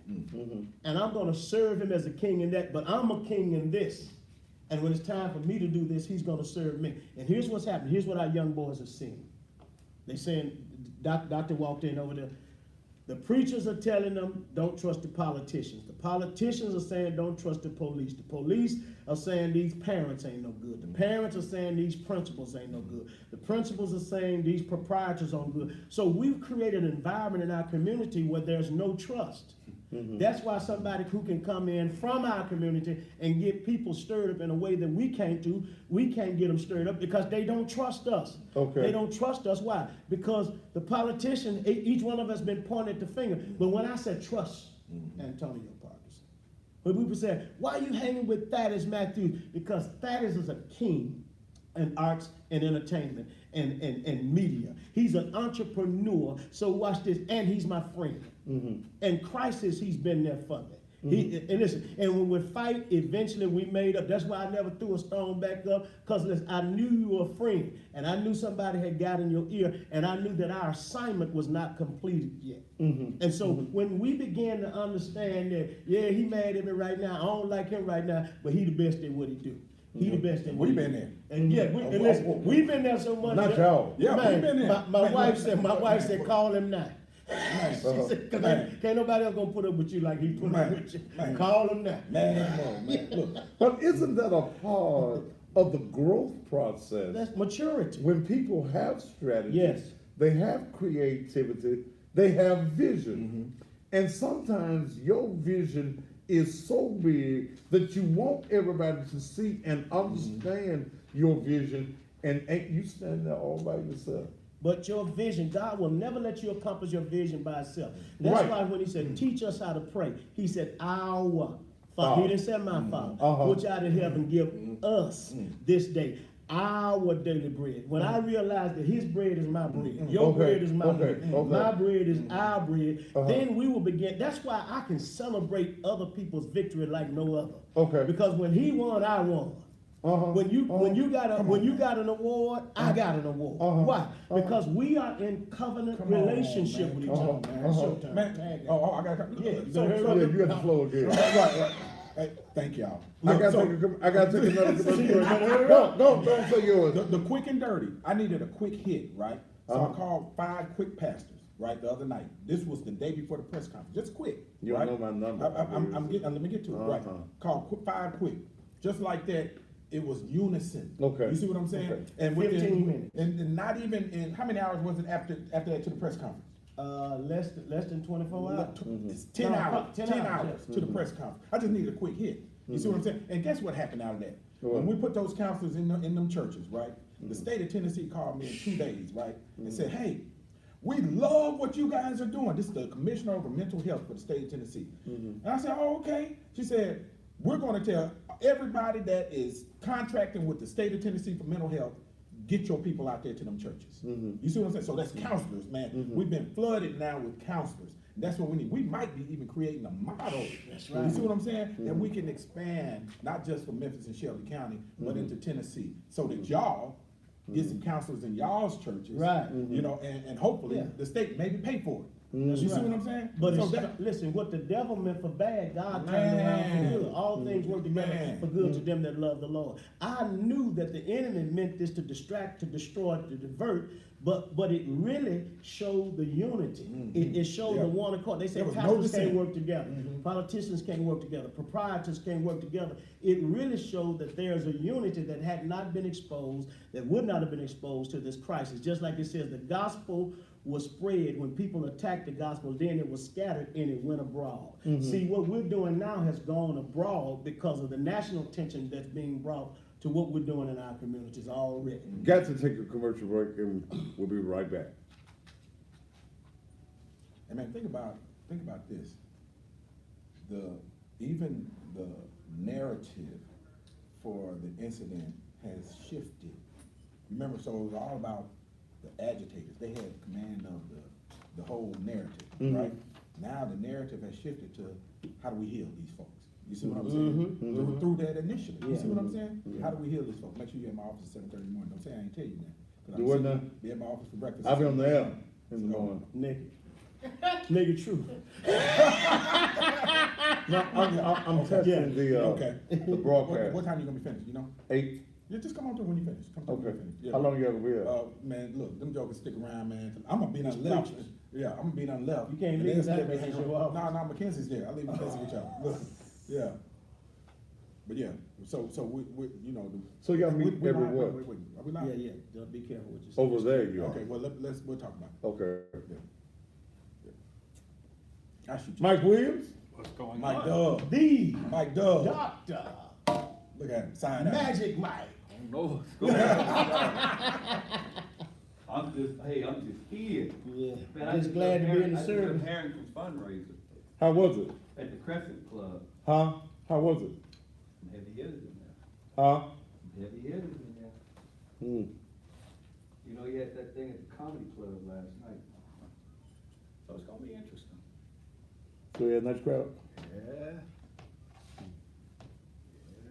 I done told Floyd he better come on, get on the right side. You know, that's what I love about America. Huh? That's what I love about America. Everybody can run. Well, you got, and it, hey, And when you lose, and when your man lose, you figure out a way to use him too. and I support you. Look, hey, whoever gets elected will still be the mayor, right? Be everybody's mayor. Exactly. Man. Even if it ain't no love in the heart of the. Tell your girl she need to call me. Let me see her tomorrow.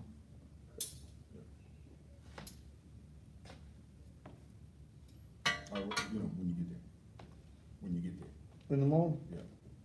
Man, I go off the ad at 8 o'clock. Yeah, I forgot we live, man. Okay. Yeah. Right, Mike? Tell him again. And I'm gonna be playing the blues naked. Oh, Nah, come on now, you're doing good. I'm gonna be at home. You're doing good. Mike, I'm gonna be in my I house. ain't You're gonna going do live, that, though. I'm saying, you still alive, you're doing good. You got that preaching, that politician up there. But I know you're gonna be daddy. The daddy bear. Why you messing with me? What I tell you, Mike? I'm over here setting up my set. Okay, I'll forget you here. All right, thank you. How many more I got?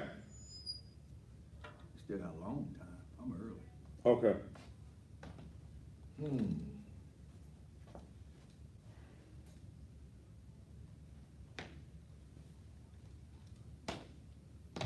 I need y'all help though. Doing what? I ain't talking to you. You ain't talking about me? Oh, it's What you need, Reverend? the slow walk, not the slow walk. That's scary, Not the yeah. slow walk. That's scary. And it's like you said, Not the cliché. slow walk, you have the slow clap. Right. I wanna try to get the, Liberty Bowl I saw and your do a vision. day of healing I saw your vision. in the city of Memphis. I wanna try to get Micah, get Stacy in it, Frayser, South Memphis. You trying to do what, Mike? A day of healing Okay. in this city. A lot of people thinking I have an agenda. I don't want an agenda. I just want everybody to come together. Well, it's nothing wrong with having an agenda as long as the agenda is righteous agenda. Well, no. What I'm saying is, it's not gonna be political. It's not gonna be about, we're gonna come together in fellowship as a city. Just to show that, number one, we're tired of what's going on in this city. We as a people can come together from all walks of life, from all social economic backgrounds. Excuse me, Ms. Williams. Oh, I'm sorry, go ahead. I love it, Mike. I love it. Because see, you start putting that agenda in there, you're gonna lose some people. And welcome back to how many minutes I got, T? 10. Then Michael R. Williams is coming your way. Great man from North Memphis itself. We went to Manassas. We won't hold that against y'all. We still love you. What school you go to, Rick? Keep going.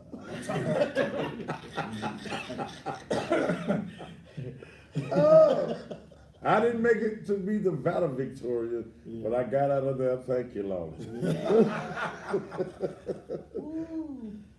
We've had some deep conversation tonight, and Mike brought up a point as we were talking to him off camera. How do we heal now?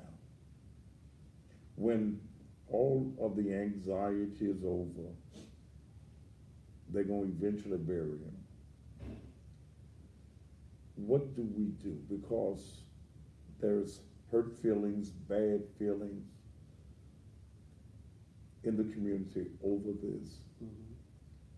What do you do to heal Frayser? You wanna go first? Oh, he always told me the questions that he don't want to No, answer. no, I'm gonna let you go first. Yeah, Brad, and then I come what do in. we do? Is the first thing that we gotta do is, I went to the Black Suicide Conference last week, Mm-hmm. and I saw somebody say, even on the post tonight, the church is the worst. Until the black community begins to value the black church again. Mm-hmm. When the black community valued the black church, we had more businesses, we had more land, we had more colleges, we had more everything. We had more family structure, we had less crime, we had less teen pregnancy. We gotta stop letting people convince people that the black church is the problem. The black church has some problems, but the black church ain't the problem. The second thing that we got to do is what the scripture says in Malachi, until we turn the father's hearts back toward the children, daddy first, then the children will turn their hearts back toward the father. The scripture says until that happens, there's going to be a curse upon the land. We got to tell our young men the power of employment. Listen, and sometimes before we tell them the power of entrepreneur, because if you don't have working skills, you don't need to start a business yet because you don't have the discipline. See, some of our people don't have the disciplines to start a business. We got to tell our people the importance of owning land. And then we got to tell our people, I saw you say it, and Pastor Leon Jones said it, we've got to tell our people the importance of insurance. Your death should not be marked by how many fish you sell, but there should literally be a transfer of wealth when you go home. When you go on the glory, there should be a transfer of wealth. One of the things, and I'm going to say this and turn it up, one of the things, why don't you see Jewish people killing each other? One of the things that they do is at 13 years old, they have what's called bar mitzvah, which means that they have a company of men to gather around this young man and say, I'm going to be responsible for you learning politics. I'm going to be responsible for you learning media. I'm going to be responsible for you learning religion. I'm going to be responsible for you earning finances. All of us are going to, you know, when you see the trees grow up and they have the things around them to make sure that the trees grow straight.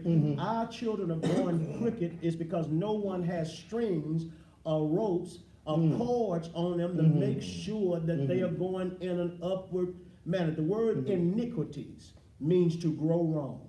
Our children are growing wrong, and we're almost out of time, so I'm gonna turn it over right now. Well, you know, that's been the pattern on the show. You know, Yeah. you turn it over to me when, Yeah. but here's the thing.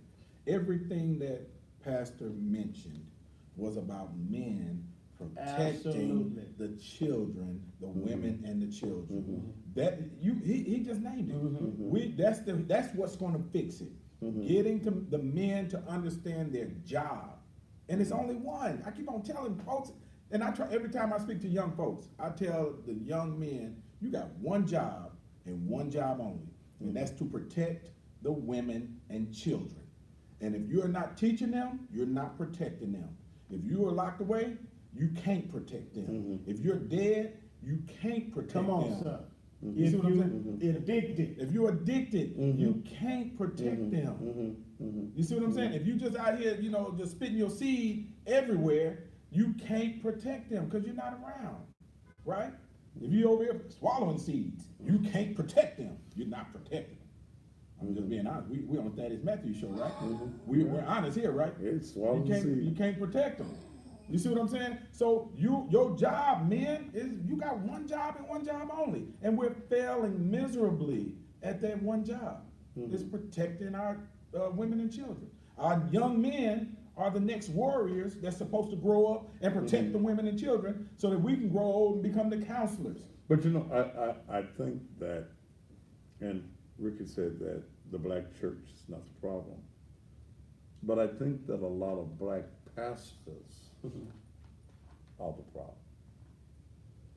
Because we want to preach the same sermons that we preached 20 years ago. bad Negro.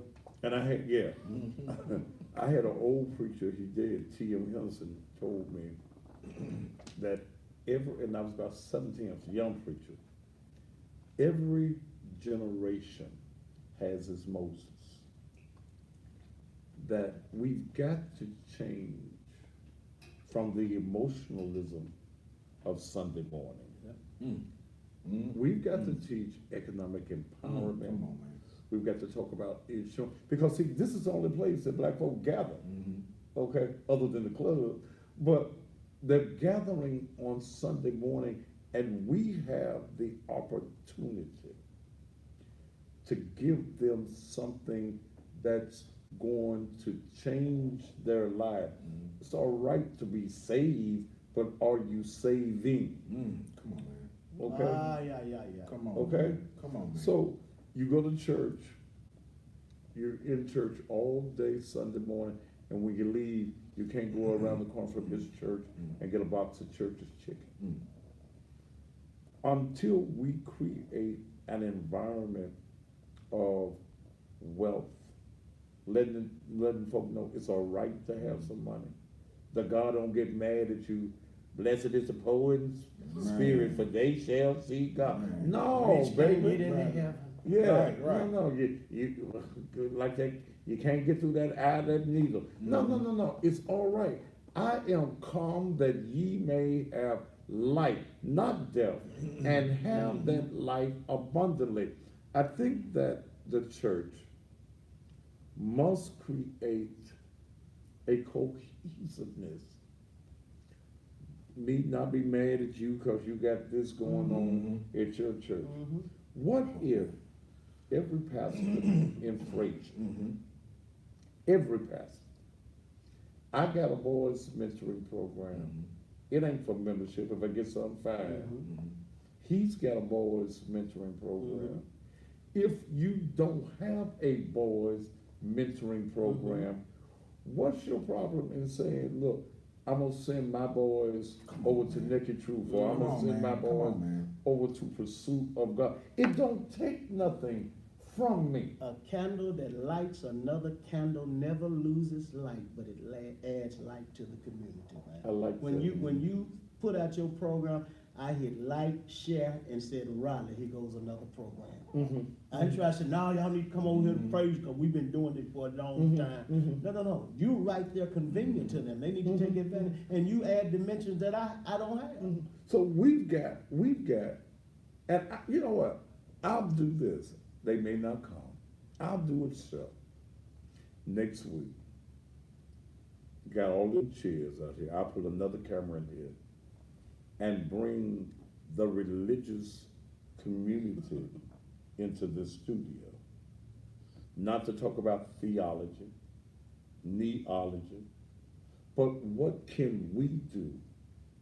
Because any pastor that is not a businessman, he ain't pastoring no way, okay? What can we do as a joint unit in the Raleigh, Frayser community to economically empower our people? We got to create some jobs. We keep talking about they won't go to work.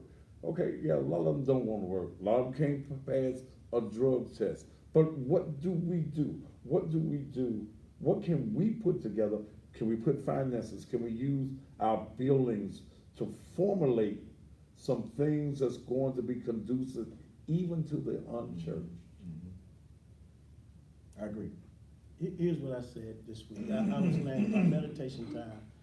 I said, we got horses and we got water. I know this ain't no good biblical prayer, but I said, Lord, give me an anointing to make the horse thirsty. Because we can lead them to water, but we can't make them drink. We got water. We got programs. We got curriculums. We got a 13-week financial literacy class. We got grief classes. We got all of it. We got teaching parents how to communicate with their children 0 to 3. We've got all of that, but and here's what happens. Sometimes people don't get thirsty until a crisis showed up. Okay. See, this crisis has made some people thirsty.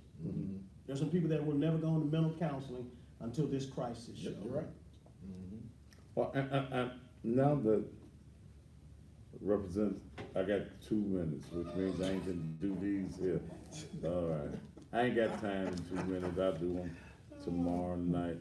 Don't forget, y'all, in the morning, 6 o'clock, I'm going to test out WMQM, AM 1600 Blues in the morning. Tomorrow's the test.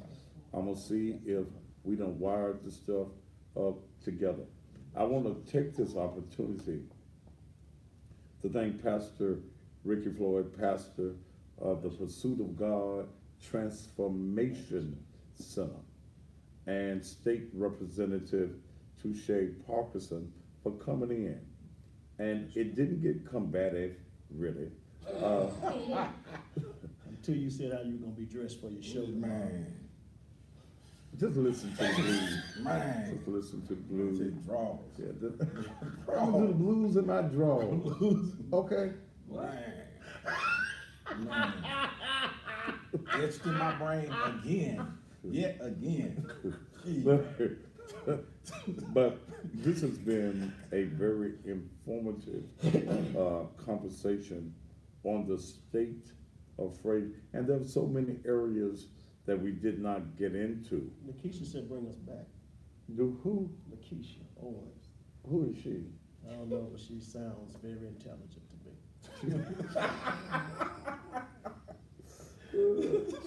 We will do it, because I really wanted to do this show. Mike had somewhere else to be, because I wanted to bring him in to deal with it from the police department's point of view. Yes. He's the only one that can come in and come Right. on my show. The colonels and the majors and the director, you know, I asked him to come on my show even before this happened, and I'm gonna get back with you. So, you know, it is what it is. But we have to keep on battling out here and making changes in this community. All right, is my time up? My time is up. Thank both of these gentlemen again for Thank you, being sir. here. Thank you for And having we'll come Appreciate and you, do man. all of this, not this, they won't be here tomorrow night. They'll be thinking it's their show. That's him, I know my role. You know your role? Yes, sir. Yeah, touche, he, Yeah, right. you know, he likes taking over. That's that political demon in him. Hey, thank you so much for being here with us. Until tomorrow evening, top of the evening to you. Bless you, man. Great show, too. Great show. Who is this chicken you talking about? I'm like, I'm finna get some. Oh, yeah, I was cracking up with that. Lemon pepper Look like wings. you gonna get the what? Hey, man. I said, you know something.